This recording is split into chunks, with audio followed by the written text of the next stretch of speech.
Oh, thank you for watching my video. Thank you very much. Thank you. Thank you. What's going on, everybody? FXDL Trucker here. It is Monday, April 2nd, 2012. Showing some quick love to my Seahawks here real quick. Alright. So, hopefully you guys have noticed a little bit of a change between the last video I shot and this video. Reason being, I got a new camera on Saturday.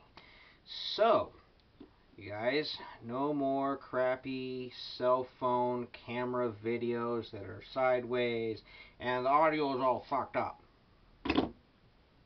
So, shot a bunch of random ass videos on Saturday and I was going to upload them kind of as a gag reel, but then I decided to actually shoot you guys an update video, and I accidentally did it in 1280 HD and then tried to upload it, and it was a disaster.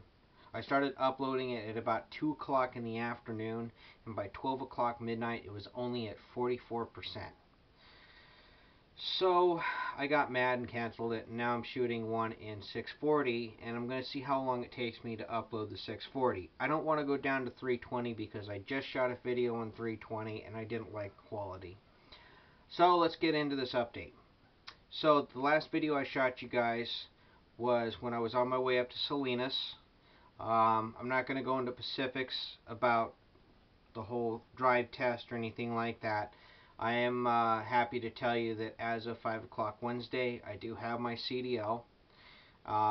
So I have to go back to the school and get my skills certificate and do a couple little things here and there. But basically, that part of my journey is over with. So now the next part of this journey is to pick out a company. Now, before I go any further, and I'll probably put a disclaimer down here somewhere, okay? Because in a previous video I said I'm not going to say any company names because I'm not a recruiter and I don't get paid by these companies. I have to go back on that for just a minute, okay? There's three companies that I'm looking at right now, okay? First and foremost is May Trucking. Because they're not a huge fleet. They're like a fleet of around 900 trucks. Most of their equipment is newer ProStars, Cascadias, and 387s.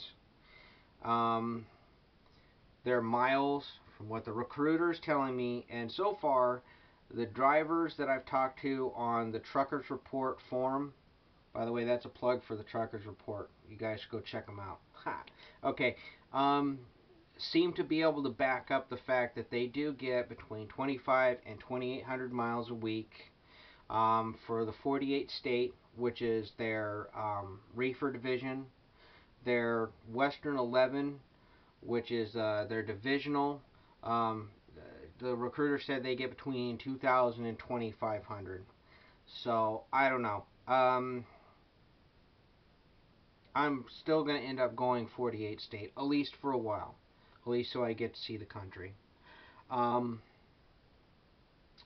Another upside of it is, as far as I've been told, their training isn't set up as teams, as with companies like CRST and a couple of other big box carriers.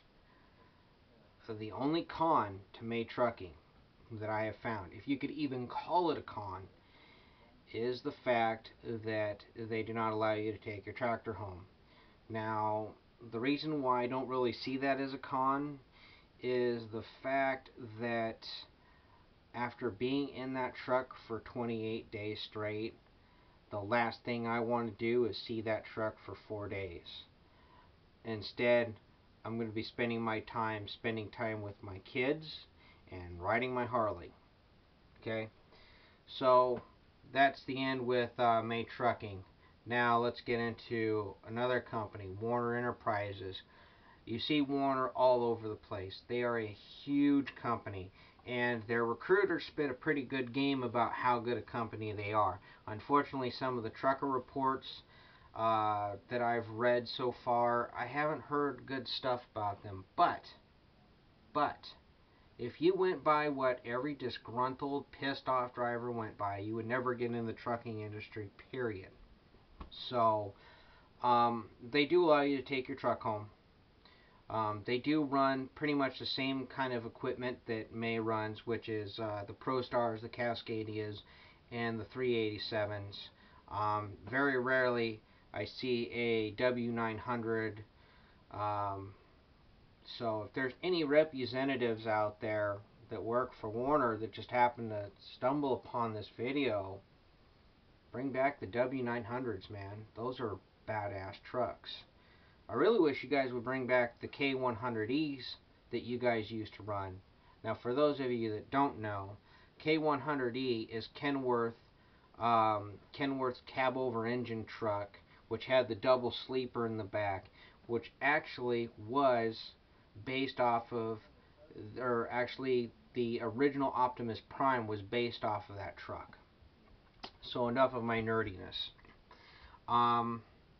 There's lots of cons of Warner, them of course being a big company. I've heard different things about their training and trainers. I don't know if it's true, so I'm not going into specifics on it, okay?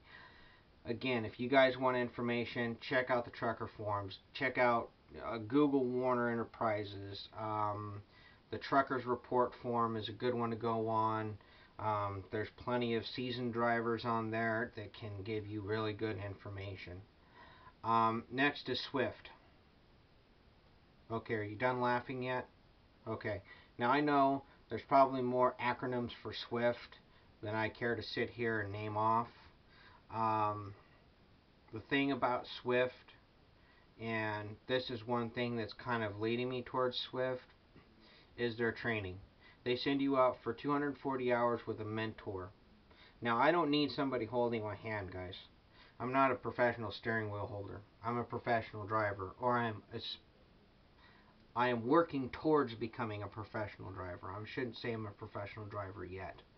It takes years, months, years, a lot of experience to become a professional driver, but that's what I'm aiming to become. Okay? Now, in the past, Swift didn't really have that good of a reputation for cranking out professional drivers. But the thing that they are promoting right now, or the thing that they're trying to get across right now, is that they are teaching accountability and professionalism, which is two things this industry needs a lot of. Yes, I know you may laugh at the fact that that's coming from Swift, but that's what I've heard. I actually follow a YouTube trucker, your boy E the Trucker, who is actually a mentor for Swift. And, you know, just from what I've heard him say and some of the videos he shot, teaching a student how to do blindside backing and stuff like that, you know, pointing stuff out, that's the kind of stuff that helps that's the kind of stuff that helps greenhorns and rookies become professional drivers, not freaking steering wheel holders. The last company, there's a couple more companies that I'm not going to go into the pros and the cons with. One is Prime, another is Covenant, USA Trucks, Central Refrigerated, Navajo, FFE, Hunt Transport, not JB Hunt, Hunt Transport, which is part of the Creek Carrier, Schaefer, and Hunt Transportation conglomerate. I've also looked into Conway. I never filled out an application for Conway. Even though I have double triples experience, or have double triples on my license. So, again, I'm going to give one more plug for the Trucker Forum, Trucker Report. They are a pretty kick-ass place to get information, and throughout the last probably 6 months, they're one of the places I go to get information. So, I want to say thank you to my 6 subscribers, and rate, subscribe, and comment, and the more you guys watch, the more updates I'll do. Matter of fact, hopefully soon it won't just be updates. Hopefully soon it will be me out on the road shooting you guys scenery videos. Signing out. Rate, subscribe, comment.